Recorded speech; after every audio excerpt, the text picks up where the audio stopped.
Welcome back to another episode. Today's is book 17. Book 17 it is Adam Grant, Give and Take. Have you read this one before? I have not. Gotcha. You're familiar with Adam Grant though, right? I believe. Yes, Yeah. I Okay. do. Awesome. Yeah. So here's the cover. The Give and Take by Adam Grant. I think this is probably his most famous book. If I had to guess, kind of the one that really put him on the map. Hmm. I think this was like his first book, but I can't. Don't quote me on that one. But anyway, the reflection title of this one is begin each new relationship with belief, and I'll tell you why. Just a quick background about the book Give and Take.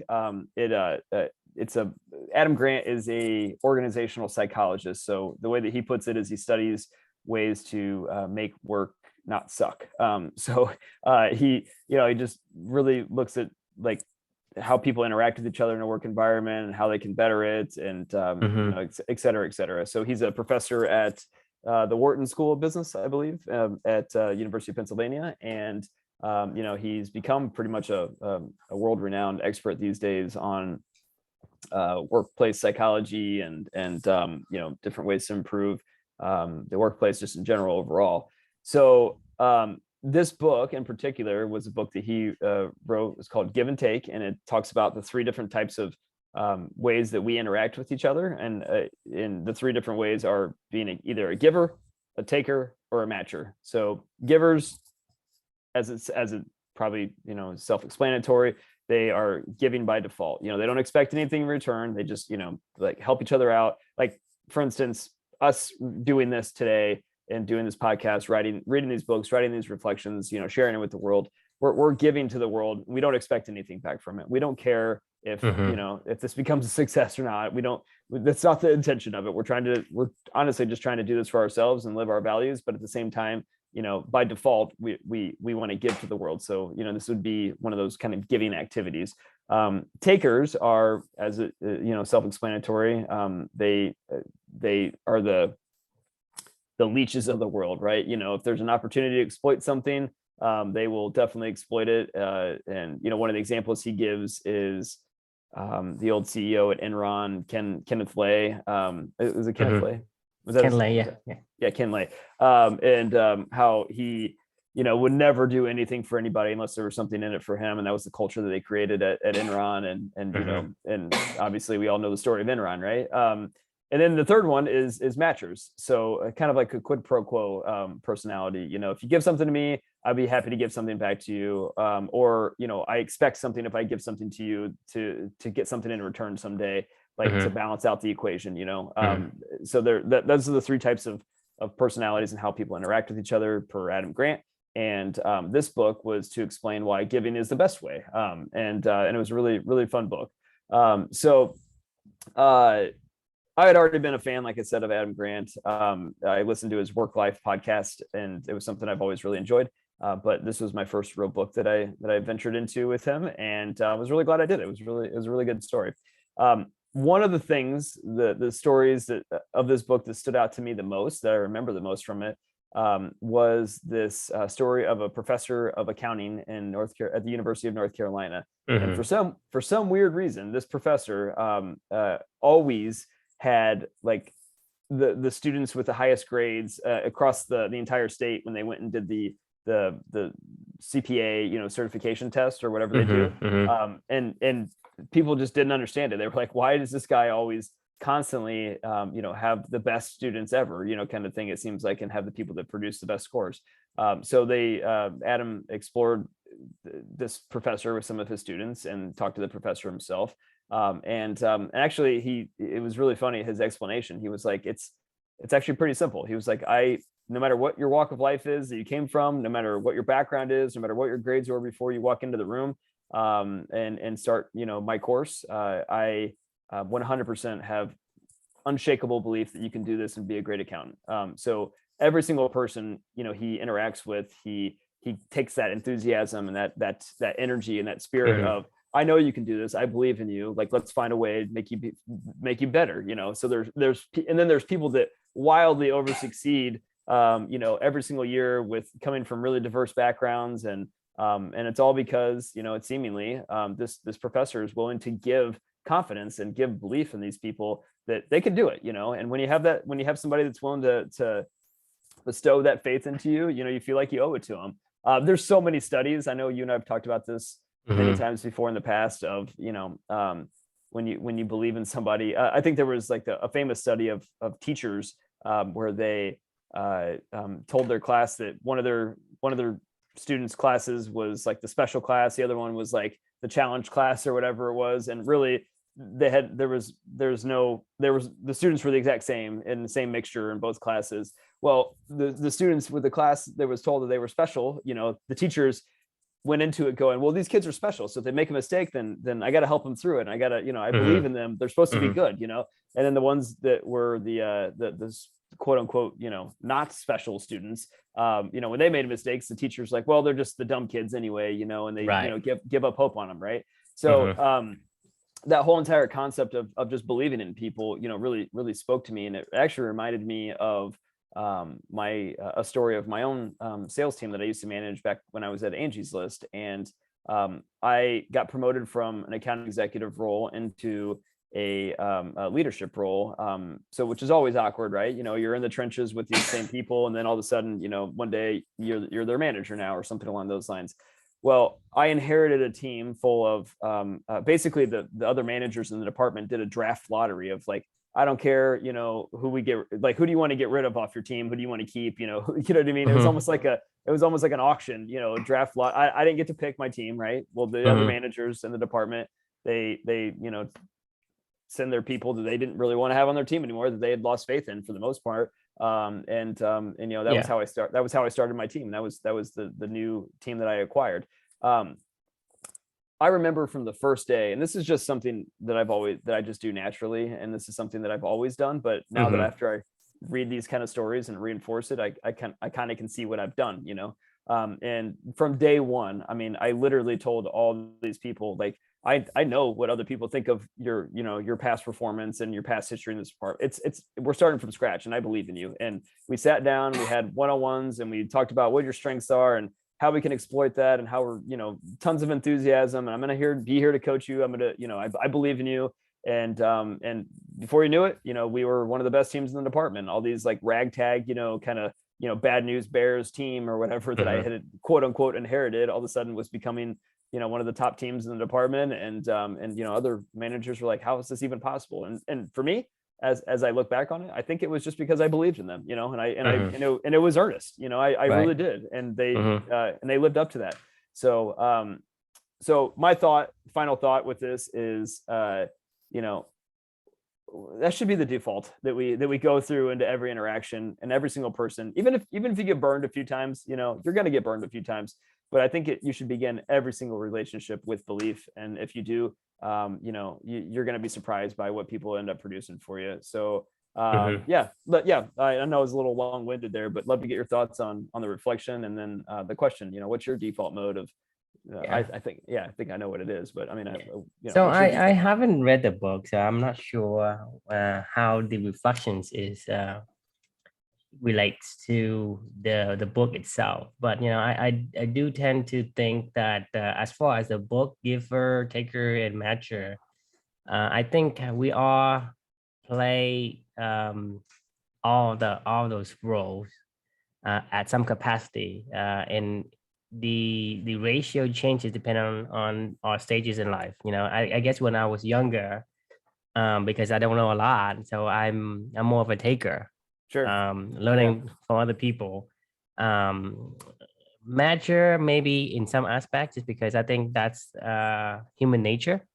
And giver is only when I become a little bit more experienced in what I do, whether that's programming, technical stuff, or whatever. And I give freely, just because I think human nature itself lends our habits to this kind of behavior. A lot of times we give something, people always will find ways to give it back, because that's how we are conditioned by our society, our tribe. And you know, millions of years of conditioning. We do that. That's why giver, you always get back something in return from someone else, just Yeah. because people feel like they owe you something and they want to pay you back.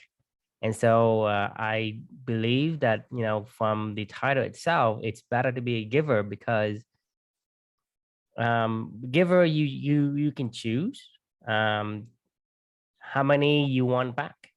And if you give 10, you're gonna receive about 10 back. If you keep taking, right, that number is not determined by you, Right. right? That's true. Yeah. So if you are a giver, you in control. You can give 100,000 and get back many, many, many more. If you take her, well, you take whatever there is available, what's there, Right. right? Someone's giving you. So in the relationship, giver, taker, and matcher, we all play that role, and somebody has to give for you to take, Yeah. So you're saying right? like And giving's infinite and taking's finite. There's only so much you can right, take. because Yeah. taking, when you take something, it has to be available for you to take. You Right. can't just rip it from somebody. Yeah. So let's say you want me to do something for you. I'm not gonna do it, right? If I already done it and you can take it, yeah, it's available. But Right. if I were to say, hey, I'm gonna do something nice for you, you're gonna do something nice for me back. If I do that 10 times, you're gonna do back 10 times. So if I want more, I can control that number, that volume, Right. right? Yeah. So that's my thoughts on the book itself. The reflection on my thought on your reflection is that I think belief is one of those things that make a big difference. And I think the reason why, it's not just your belief in them, it's their belief in themselves. Yeah. Because if you tell somebody, for example, if you believe in them but you don't tell them, do you think it's gonna be turn out like the way you expect it? No. Right. So when you tell them, they actually believe in it. They believe in your belief. So Yeah. if you so it's in so so you what you did is you are the catalyst. You ignite that belief in themselves, Right. and then because they saw your belief and they say, well, I believed I can do it too, I believe that he's right, then that works, because they try to live up to it. But if for example, if you believe in me but I deny it, I say, no, I'm not that good, I can't do it, then I won't do it. I won't be Right. good, because so the thing is, I think for the core the core takeaway is that that person that you believe in must believe it too. They have to believe in themselves for them to make that happen. And Yep. so I guess, it's I agree with that reflection, meaning that you want to start a relationship with a belief, and you believe they can do something. And if you do that, that actually becomes the tinder to create that fire. Right. Um, It's the thoughts become things principle, right? yes. It's the we all like to mirror each other. So, if somebody's showing confidence in you, you're gonna reflect confidence back. I mean, like it's Right. I mean, Well, I that's to me is that's the thing I want to clarify is, yeah, yes, it play a part, but that's the core um that core idea for this to work is they themselves have to believe. So if you are a good teacher, a good professor, you do way you gonna make um you're gonna find ways to help them believe. Because if the professor was teaching accounting, right, and the student comes in and he doesn't believe, he say, hey, I'm no good, the professor can believe all he wants, that student's not going to score high on a CPA exam, yeah. only until the professor find ways to make that guy believe it as well. Oh yeah. Then he would have the confidence and the motivations to continue. So every relationship, we have to make sure that they have a vision to look forward to. So I think in one of the book, How to Win Friends and Influence People, there's a story that was told about the guy going working for the railroad, and one guy, two guy went to the railroad to to work at the railroad at the same time, but like 20 years later, one become the president of the railroad, and the other one is still a worker. And so, what's the difference between the two? So you ask them, what did you do? The one guy would say, I'm going to work for the railroad. The other guy said, I want to work for $10 an hour, or whatever the case, like Right. $1. Back then it was $1. So Right. their beliefs is different, right? True. So something is, if you ask a guy, at bricklayers, right? You say, what are you doing? One guy say, I'm building a wall, right? And another guy, you ask him, what are you doing? He does the same thing. You ask him what he's doing. I'm building a castle. So which guy believe is better, and which guy will go further?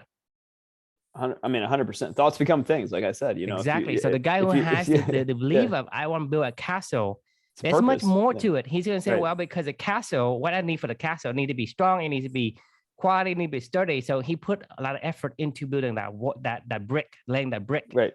But if you're building a wall for a fence, well, it's not that big of a deal. So you're not going to put that much effort into making it like the right way. And you want to give it the best you got. So that's the perspective, two different perspectives. So when you really start a relationship with somebody, you give them that like high rise visions of whatever that you have a purpose, you're building a castle, Yes. like, and I want to help you to get there, not exactly. we're just going to go close some deals and get paid, some money and go home, like I it's really funny you mentioned that, because I feel like the business world does the exact opposite, and honestly they coach managers and leaders to see things differently. In my experience of, cut ties. They always say invest your time into your top producers, and just if they suck, then they suck. Just let them suck and get them out of there. Either build them up or build them out, or run. What's the saying? Either move them up or move them out, right?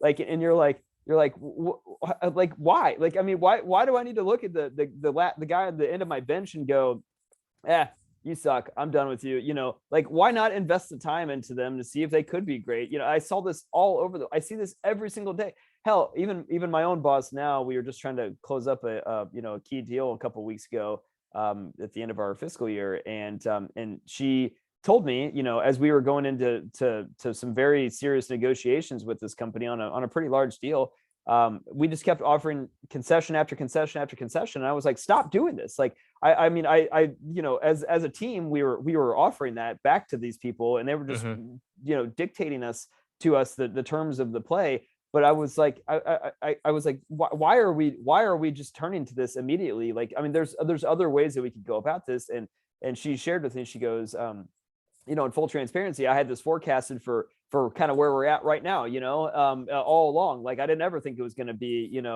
$100,000 more like we had originally proposed to these people. And I'm like, well, it's like a self-fulfilling prophecy, it's like, if you always constantly go into it going, well, this is really, I'm anchored on this number, and this is this is all that your employee can be, like they will be, that's all they can be, or less, and they're not gonna be more than that.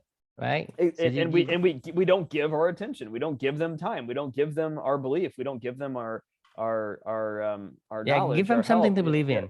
Right. Yeah. So, exactly. Boils down to, my final reflection is, when you meet somebody, give them something to believe in, something great.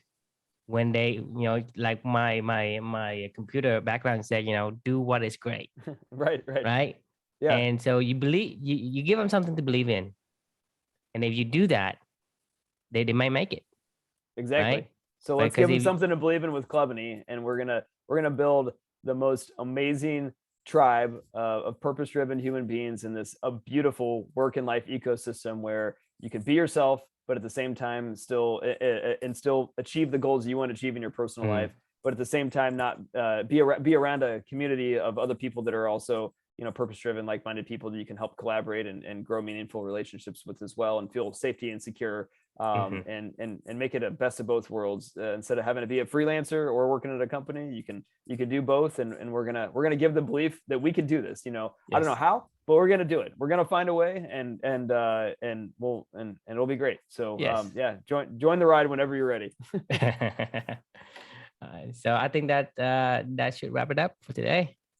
Yeah, absolutely. Thanks for tuning in. And the just a question to consider is, what's your default mode when you first begin a relationship? Are you automatically that giver and wanting to give the time to take, or are you a taker, or are you a matcher? You know, if they're gonna put in the work, then you'll put in the work with them, or yeah, whatever. Yeah, it's something to Yeah. think through. Yeah, All right. Well, we'll see you next tomorrow. tomorrow. Yes. All All right. right. Sounds good. See See ya.